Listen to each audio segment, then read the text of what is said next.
The media says Muslims are terrorists. What is the meaning of the word terrorist? Terrorist by definition means a person who causes terror. Whenever a robber sees a policeman, he's terrified. And I'm aware that this word, so for the robber, the policeman is a terrorist. And I'm aware that this word, terrorist, it is more commonly used in order to terrorize an innocent human being. And many a times, two different labels are given to the same person for the same activity. More than 60 or 70 years back, or more than that, there were people who were fighting for the freedom of the country. And in India, there were people who were fighting for the freedom of India. And these people, by the British government, they were called as terrorists. Whereas for us common Indians, these people, they are freedom fighters. They are patriots. Same people, same activity, but two different labels. If you agree with the view of the British government that the Britishers had come to rule over India, then you would call these people as terrorists. Whereas if you agree with the view of common Indians that the Britishers had come to trade, rule over India, then you would call these people as freedom fighters, as patriots. Same people, same activity, but two different labels. The same is the example of Bhagat Singh.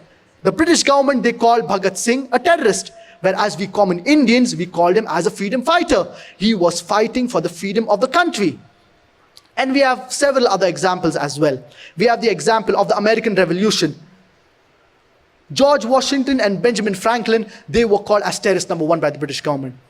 Later on, when America gets its freedom, George Washington, he's made the president of USA. Imagine terrorist number one becomes the president of USA.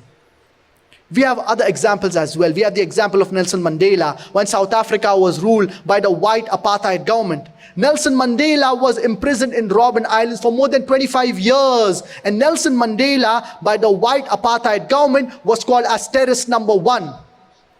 Later on, when South Africa gets its freedom, Nelson Mandela, he becomes the president of South Africa and he gets the Nobel Prize for Peace. Imagine terrorist number one gets the Nobel Prize for Peace. Not that he was bad, then he became good. For the same activity for which he was called as terrorist, for which he was called as a terrorist, he gets the Nobel Prize for Peace. So here we realize the media, it is very powerful. It can convert black into night, day into night, hero into villain, villain into hero. So we Muslims, we need to use the same media in order to convey the message of Islam to the non-Muslims, to those who are unaware of it. It's very important that we use this media in order to convey the message of Islam to those who are unaware of it. The sixth strategy used by the media in order to malign Islam, it is the double standards of the media. If a 50-year-old Arab marries a 12-year-old girl, it comes as headlines. 50-year-old Arab marries a 12-year-old girl. It will come as headlines in the newspaper or in the news. But when a 50-year-old non-Muslim rapes a 6-year-old girl, it will come as news brief in the newspaper. Why? Why these double standards? So another common strategy used by the media is the strategy of double standards. The seventh strategy used by the media is that they pick up certain Muslims who are not practicing Muslims, and they pick up these Muslims who speak against Islam, and they make them famous.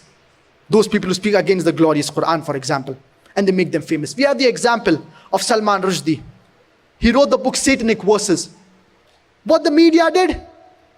Picked up this and they made him famous. They gave him awards. We have the example of Taslima Nasreen, when she spoke against Islam. What does the media do? Picks up such a person and makes this person famous, gives her awards. Those people who are against Islam, those people, those Muslims who are just namesake Muslims, and those who malign Islam, those who talk against the Quran, the media picks them up and makes them famous. The eighth strategy used by the media is that those Muslims who are good or have provided service to the community or those Muslims who have done good things, the media hides their identity. We have the example regarding the nuclear weaponry. Abul Kalam, who was a Muslim Indian. What does the media say? An Indian, rather than saying a Muslim Indian.